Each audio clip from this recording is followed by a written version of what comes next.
Hi, I'm Shimelle, and I'm here at Scrapbook.com to work with my new Sparkle City collection from American Crafts. Today, I want to work with our new pack of rub-ons.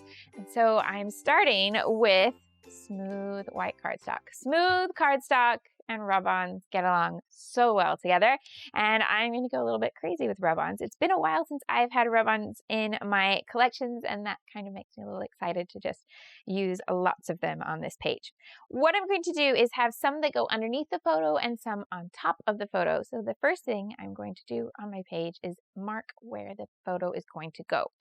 I am going to put it right in the middle this direction, but a third of the way in here, because if I divide my page up like a tic-tac-toe board or like a hashtag, those spots where the lines cross are the strongest points in the design. So if I can put something like a glorious smiling face on one of those lines, then it's going to go right to your eye and you're not going to get lost in the embellishment that I'm really going to enjoy putting on the page, but that photo that I really want you to notice, even if you're not a scrapbooker, is definitely going to be front and center.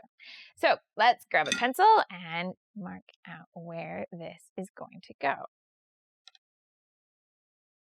Really lightly so that I can hide those marks later or just take them away. Okay, now I know where it is. I know that might be hard to see on the camera, but I just need a tiny little note of where they are. And then I'm going to start cutting my rub-ons apart.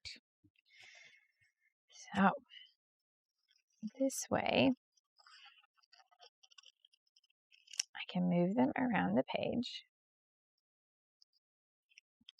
and make a little plan for where they should go. If you're just going to use a few rub-ons and you cut them apart so that you are using just the ones you want,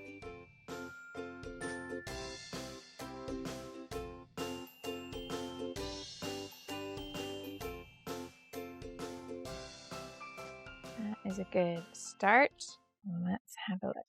Need a little stick to rub these on, and what I wanted to do was have this just the very top of the letters underneath the photo. Super easy to apply. All you have to do is rub them down. It's like they thought of that when they called them rub-ons.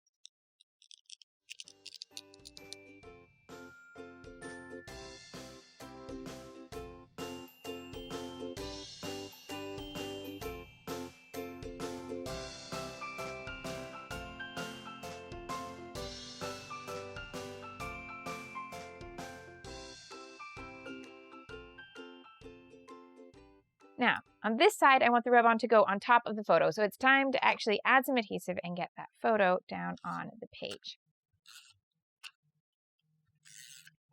Go back to my pencil marks and get it in just the right spot so that bee magical is underneath and that balloon is underneath. Perfect. While I remember, then I erase my pencil lines, because if I don't do it now, I'll forget.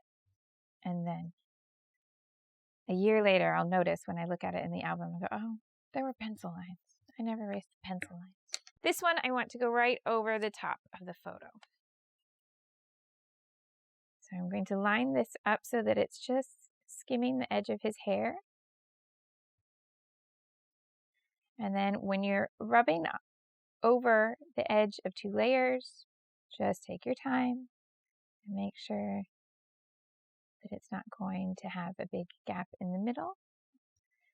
Just need to make sure that it kind of moves from one layer to the other. It needs to make a little transition and not break across the middle. So when I lift it up, I try to go near that spot where the layers meet.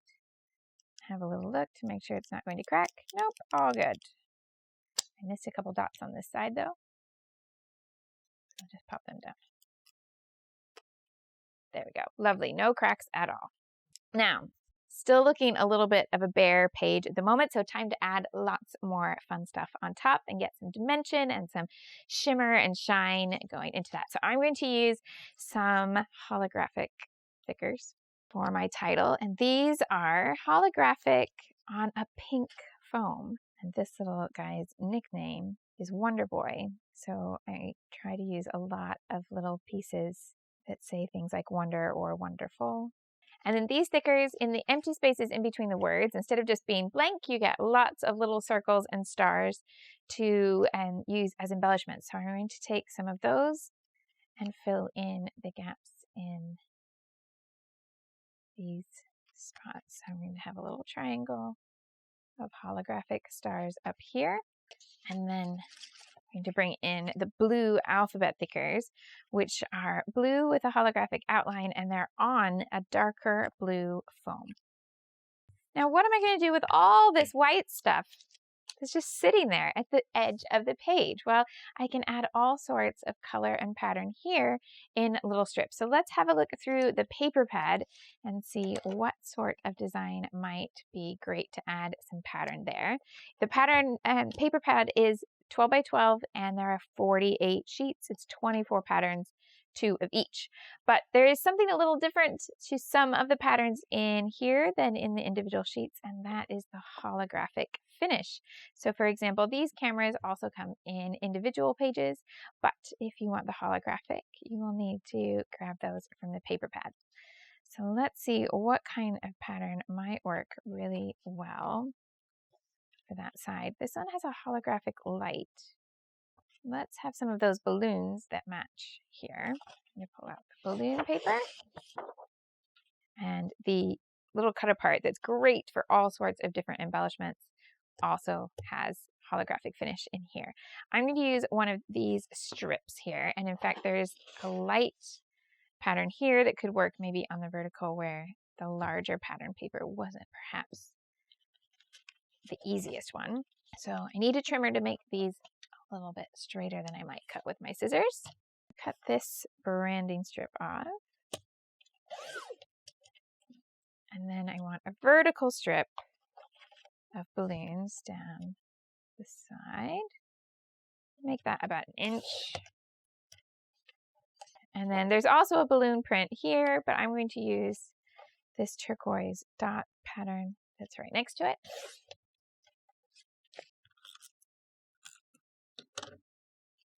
And if you want a little bit more dimension with strips like this, you can take the edge of a strip like this and just pull it back. Just so you get the tiniest little bend there. Tiny little detail, but sometimes the tiniest details make a big difference. I wanted to add a little bit of washi tape here as well. And so I've got different ones that I can choose from. And I wanted to add a little bit of this darker color here.